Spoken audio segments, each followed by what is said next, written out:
Accompagner le développement du continent africain, c'est l'objectif du LAB, le Land of African Business. Éric Bazin, bonsoir. Bonsoir. Alors vous êtes le créateur du LAB, dont la 3e édition vient d'avoir lieu début décembre, c'était à Abidjan, en Côte d'Ivoire. Alors dites-nous d'abord en quelques mots, qu'est-ce que c'est le LAB et pourquoi il est né ? Alors, le lab, c'est un laboratoire, comme son nom l'indique, c'est un laboratoire de réflexion, c'est un laboratoire d'envie, de gourmandise pour les jeunes, de rencontres, absolument, vous avez raison. Et puis, pourquoi il est né ? Il est né parce qu'il y a une évidente demande. Et ces jeunes ont besoin qu'on les accompagne. Alors, cette année, c'était à Abidjan, parce que c'est dans le prolongement du sommet Union européenne, Union africaine, auquel le président Macron avait assisté, d'ailleurs. Absolument. Le président Macron est venu à Abidjan, bien sûr. Il est venu avant à Ouaga et à Ouagadougou, effectivement. Et l'idée, c'était effectivement de bénéficier, de profiter de cette énergie, de cette force et de ce besoin et de cette attente. L'idée, c'est que les jeunes entrepreneurs africains, ils viennent présenter des projets, ils rencontrent des gens et puis éventuellement essayer, c'est le principal, trouver des financements.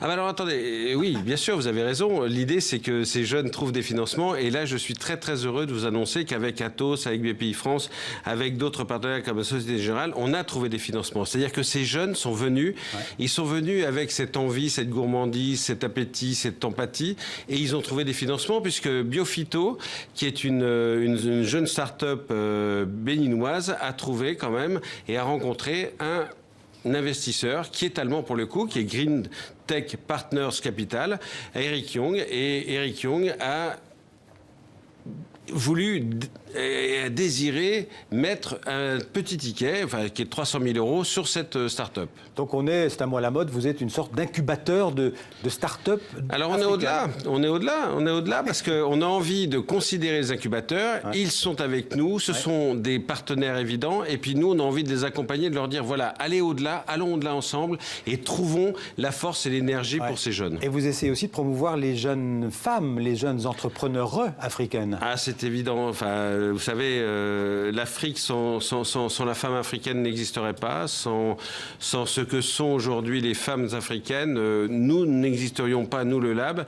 Et effectivement, on a besoin d'entendre ces femmes, on a besoin de les accompagner, mais surtout d'être à leur côté et de leur proposer. C'est bien ça, avec l'OIF notamment.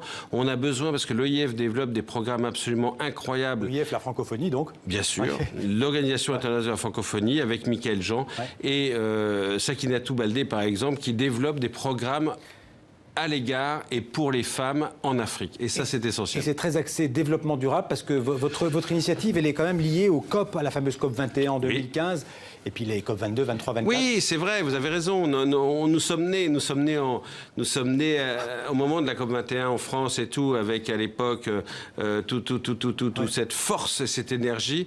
Et pour autant, aujourd'hui, on se dit que le continent africain a besoin de vivre cette application, cette empathie et cette envie de développement durable. Et c'est essentiel, effectivement, de coller à ces valeurs. Merci beaucoup, Éric Bazin, d'être venu nous parler du Lab. Donc, c'était début décembre à Abidjan. J'imagine qu'il y en aura un l'année prochaine. Ah, mais écoutez, les partenaires sont là. Nous serons à Abidjan en 2018, avec vous, j'espère, bien évidemment, et nous serons là. Merci. Éric Bazin.